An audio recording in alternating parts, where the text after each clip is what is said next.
Hello, T.H. Leatherman here. And Ashton. And since you enjoyed our first video so much, we decided to do a second one. And thank you for all the likes and comments you put on our video. We really appreciate that. It's nice to know that we're appreciated. Today we're going to discuss creating backstories. First of all, why create a backstory? Does your player need a backstory? Well, backstory is very important. It is. And helps you roleplay. This is, of course, a role-playing game, so backstories play an important part of that. Your character just didn't appear from nowhere. At some point in time, they entered life and had a life up until the point where the adventure started. How did your character get to where they are now? Why did they go there, or were they forced into it? Another reason to create a backstory is because it's just more fun that way. How do you create a backstory? Well, first of all, you need a series of unfortunate events. Well, it doesn't have to be tragic, but a lot of people like tragic backstories. Although you should talk to your DM when making a backstory, because it might not fit the world or your race. Whatever you do as far as your backstory, remember that you have a class. Do it with the class. And play what you enjoy. Like, if you know you enjoy playing wizards and good at playing wizards, you should play a wizard. Or, if you're good with a bard, play a bard. Or a cleric. Whatever suits you. And if you try a character for a while and decide that it's not what you like doing, you can always change characters.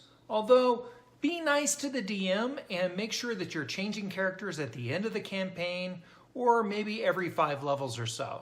If you're changing characters all the time, it's very hard for the DM to integrate that character into the story and take the other character out.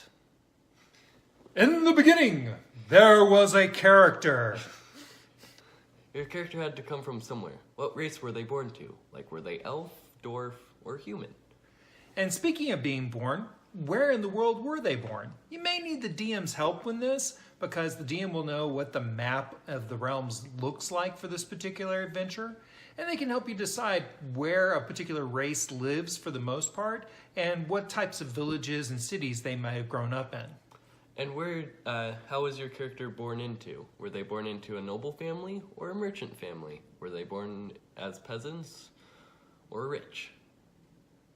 Who were your character's parents? Or maybe they didn't have parents. Maybe they had a guardian who helped raise them.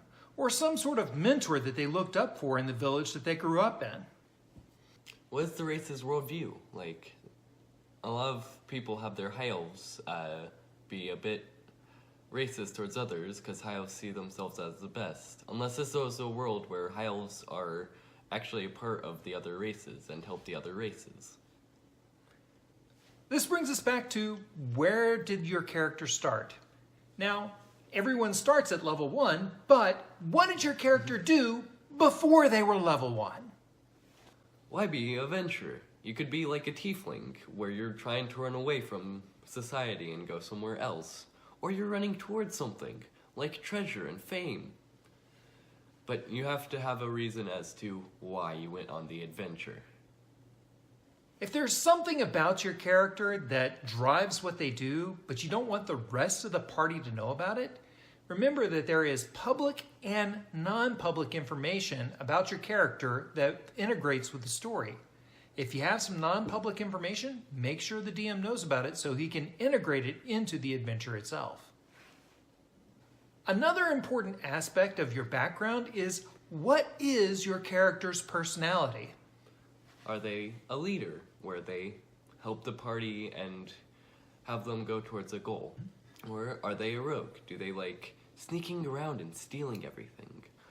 Are they Mr. or Mrs. Friendly, where everyone likes them and they're very friendly and give good advice?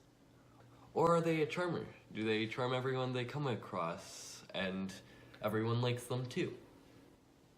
Charmers are very popular with bards. The bard may be singing in a tavern, or perhaps they're in some sort of court with a king or a queen, making the moves on the prince or the princess. Or perhaps the character is a lost soul. They are disconnected from society. They have some sort of dark secret or dark past that prevents them from being part of society at large.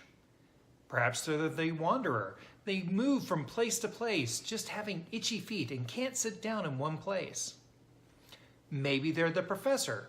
They're bookish and always in the library, very popular with wizards. Or perhaps they're a swashbuckler, always seeking out action and adventure, throwing care to the wind. Danger is my middle name. Ha ha ha ha. Maybe they are a free spirit. They love everything and love nature. You find this a lot with the druidic characters, being out in nature and loving all the animals, and maybe not so much the people that sometimes enter the woods. Lastly, you have the crusader personality type. This person is on a mission from God. They have a duty to do things a certain way, and they are always trying to tell the other team members, hey, you need to be doing things my way because my way is right. Yeah! Paladins.